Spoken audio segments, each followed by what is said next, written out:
I mean, I had one young lady recently who reached out to me and said, I would love to apprentice under you for 90 days just to, have a great mentorship experience, but also to learn about how to be successful as a Black woman in this business. And so I was like, wow, right? I looked at that as very, I was very impressed, number one. And number two, if this is an opportunity for us, it's a win-win the way I look at it. Hey everybody, Dominique Henderson, your CFP on YouTube, bringing you yet another Conversations in Finance. And today my guest was Jackie Campbell, such an exemplary model of perseverance and determination, having such a storied career in financial services. And I wanted to bring her on to really talk about some of the advice she would give to career changers and new industry entrants based on everything she's gone through, having worked for one of the largest financial institutions in the world. She had some really great perspective, but we always start with the money story, and here's Jackie's. Absolutely. It was funny. I feel like I got into this industry a little bit on purpose and a little bit by accident. The on purpose piece started back in high school. I actually was really privileged to be part of a high school co-op program. And during my senior year of high school, I got to spend the second half of my day interning, if you will, at an organization. And it happened to be where I interviewed and was accepted a role at a bank my senior year of high school. So I happened to be 16 years old, running around in a suit, at a bank as a co-op student. And again, my job was simply to answer the phones, file paperwork. But what I learned during that experience, because I happened to be in the trust department, was I had a chance to, when I'm filing these paperwork, these were trust documents. So I started asking questions like, what does a trust mean? Or, what do they mean by titling these accounts or this real estate or these portfolios in their trust? And so that, my friend, was really the start of how I guess you could say, entered into the industry. Early 90s in Detroit, Michigan. And what I love is like these programs were being offered to students of color. And so, you mentioned awakening and grandma. It's funny, I had no clue what a trust was. But one day I'm filing this particular trust document, and I'm looking down, and it had the name of the trust, and it had the address of the trust. And the address was my deceased grandmother's address. And I'm like, okay, this doesn't make sense. Here I am, like, looking at, I know this is my grandmother's address, but it's somebody else's name on that document. And so, moral of the story, I went and asked one of the trust officers, how is it that my grandmother's address is on the document? Well, it was because when my grandmother passed away, her real estate was sold to a trust. It was sold to a trust. Someone else bought it in their trust, and now my grandmother's legacy is now in somebody else's trust. So what I learned at 16 was, well, wait a minute, I didn't inherit that as the grandchild. Well, unfortunately, these were just things that we didn't know about. We just put grandmama's house up for sale. Somebody with a trust purchased it, and now that became part of their investment portfolio. So just a couple of, different, that was like, okay, I need to learn more about how this works. How do we, get access to that legacy and not somebody else? Next, I asked Jackie about the significance and the importance of such an early exposure to the financial services industry and what impact that had on her financial legacy with her own family. Here's what she had to say. Absolutely. I thought about it, and I'm like, when somebody passes away, it shouldn't be that our financial situation gets worse. It should be that our financial situation gets better.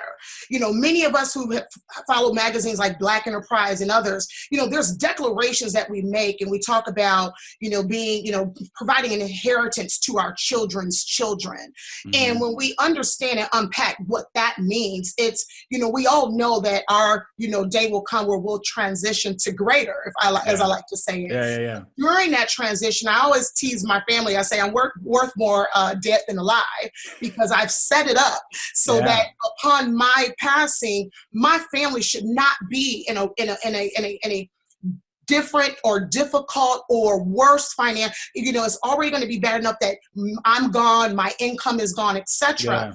but we have a responsibility. So in that moment of me seeing grandma's, what could have been our, say, property, our legacy, was no longer, because we did not have the education as to perhaps how to set up trust, life insurance, things like that. Yeah. So Simple things, right? Next, we talked about Jackie's early path going through the financial services industry. And you might be surprised about how she got started. Even if you don't meet all the qualifications, you should still try. And here's why. I decided to ask to be promoted to a full-time role and do kind of community college in the evenings, because I was really intrigued by this now banking industry. So I became a teller, a branch manager, and then one day my branch closed down. It was being consolidated. And so they said, well, you can either, apply for another job, or, unfortunately, we may have to let you go. So I saw an opportunity to be a registered sales assistant for the investment side of the business. And I looked at the qualifications. And here's something I want to point out. I probably only met 50% of the qualifications that I saw on the, sheet. This back in the day, it was like, career mobility papers that would kind of float around. And I'm I only meet about 50%, but I'm going to still apply. And I applied, I got the interview, and I got the job. So I want to encourage people that even if you don't meet all the qualifications, especially women, we tend to want to meet all of it, or we don't apply. I didn't have a Series 7. I didn't have a Series 65. I didn't have it, but I said, you know what? I can get it. Yeah. And so I applied and got the job. Now, Jackie's never been one afraid of hustle. So if you're not afraid of hustle and you're looking for an apprenticeship, an internship, or a mentorship, she's got some words of wisdom for you. Check this out. I mean, I had one young lady recently who reached out to me and said, I would love to apprentice under you for 90 days just to, have a great mentorship experience, but also to learn about how to be successful as a Black woman in this business. And so I was like, wow, right? I looked at that as very, I was very impressed, number one. And number two, if this is an opportunity for us, it's a win-win the way I look at it, right? Absolutely. I'm able to get some free help. We all love some free help.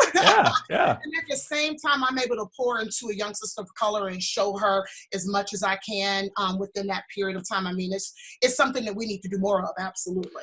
Since I'm asked so much about which direction should I go, I wanted to ask Jackie, since she had the choice between all the different channels, why she settled in on the banking channel and the importance of settling in on something that really fits you, especially as a new entrant to the industry.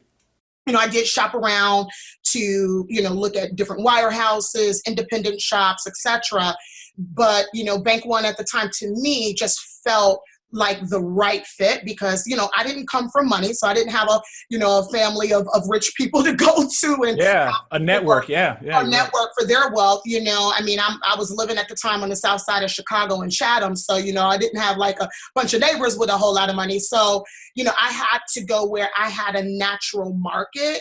Of being able to just help clients see the value of working with me by way of deepening existing relationships. And it was a really great way to start my retail side of my profession. I do think it's really, all about understanding where you're trying to take your career.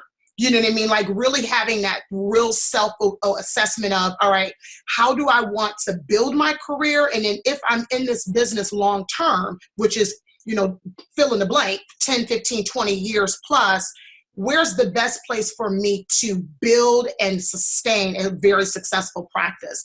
And it is about going through that exercise. Along those same lines, I wanted her to provide you with some tips, some really tangible things that you can be doing in order to find a fit within the industry. Here's what she had to say. Exactly. Well, first things first, you got to know yourself.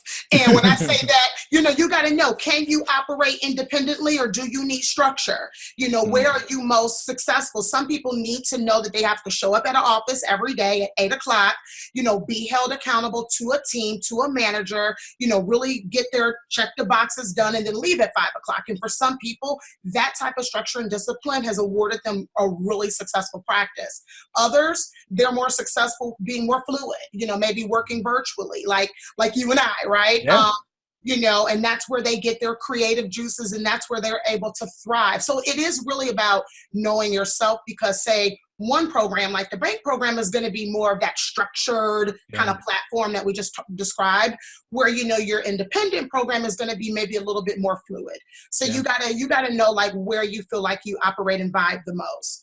I would say number 2, culture is key. So I would absolutely say culture is key. I've worked in many different cultures. I've even worked in multiple cultures within a culture, if that makes sense. And so, working at big firms like the one I just, worked at with JP Morgan, you may have multiple cultures within a culture. But you do have to know what culturally is important to you and how you want to build your practice, and does that firm really mirror those cultural values and those values that you stand for. You're preaching. Culture is key. And because I tell people all the time, I'm like, you're never going to get past the ceiling of what your own beliefs are about something if the place you're spending 8, 9, 10 hours a day doesn't believe in the same thing. Right. And that's not to say you're going to find a perfect fit, but there got to be some non-negotiables. I mean, if you don't believe in selling, let's say fixed annuities, then don't go to somewhere where that's all they do. You got don't do that. Exactly. So that's exactly, don't go in and try, because that's what we'll try to press our agenda on an agenda that might be 300 years old. And so, so definitely know the culture, know yourself. And I would definitely say the other thing that I would be thinking about is, again, clients. If I can give you like 3 C's, I guess. Really know yourself, and there's no C there. Culture, and then clients. How do you plan to get business? How do you plan to truly, and like really understanding that process? And if you have a natural market, excellent. If you have a niche market that you want to focus on, excellent. If you're in a circle of attorneys and different COIs, or you sit on boards of very well-established nonprofits, there could be that, but understand, how are you putting cheeks in the seat, as we like to say? How do you plan for this model to work, and does it help you reach your goals for your practice? And so I'm always asking, how I would ask anybody that I would recruit, how do you plan to get business? How do you get business today? Are you happy with that method? Has that worked for you? And what would you do differently if you could see, if you wanted to see that improve? So that's really something that will then help you determine, all right, is a captive versus an independent versus a bank channel, which one makes the most sense? Now, if you're not good at sales like the industry normally harps on, straight from Jackie's mouth, this is what you need and want to do to get ahead. I love that you brought up transferable skills and skills, because I think, as we are considering D&I and diversity and inclusion in this industry, a lot of what we're looking at is how can we take people with transferable skills. Again, remember, I only had 50% of that job that I ended up getting, and I was able to then get the other skills by being hands-on in the environment once I got there. But and not to mention, I want you to keep with that point, but not to mention, you're talking about in the 90s in a male-dominated industry, and you are a Black female. It was unheard of. I was like the only one running around the floor. And like, it was just, but for me, it was so funny. Even though I was one of the only ones running around on the floor, I didn't feel like I didn't belong. That's another key point. I felt like when I got that job, that was my confirmation that I belonged in the room. So, I took full advantage of that opportunity to, in that room that I first got that first job with, transferable skills, the advisors I supported probably had a book of about $15 to $20 million that they collectively managed in revenues. I'm saying there was $20 million that they made in income. Yeah, that's a big book. That's a big book. And so I had a chance to see things and hear conversations and go on deals.